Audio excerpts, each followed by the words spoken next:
Alhamdulillah, grande, no? Gusto ko lang maging markado sa puso mo na ito ay talagang natanim na, no? Ano tayo? Muslim. Muslim tayo. Sino yung Diyos natin? Si Allah. Ano yung ating relihiyon? Islam. Islam. At bakit niya tayo nilikha?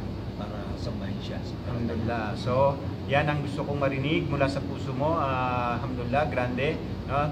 Pag yan ay markado na sa puso mo, alhamdulillah, ikaw ay nag-uumpisa ng maging matatag na Muslim. Kaya brother, ikaw ay tinatawag ni Allah, huwag na natin pagtagalin, no? Kagaya nung ipinaliwanag ko sa iyo at pinractice natin kanina, finalize mo na, iparating mo na kay Allah. Ipasulat mo na rin yung pangalan mo sa aklat ng kaligtasan sa paraiso sa kalangitan sa pamamagitan ng pagsasabi ng Shahada, ang susi sa paraiso.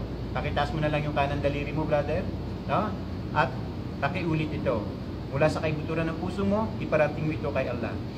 Ako ay sumasaksi at sumusumpa na walang ibang Diyos maliban pa kay Allah na dapat kong sambahin. Ako rin ay sumasaksi na si Muhammad ay isa lamang propeta, sugo, alipin ni Allah. At ako rin ay sumasaksi na si Jesus, anak ni Maria, ay isang propeta, sugo, alipin ni Allah.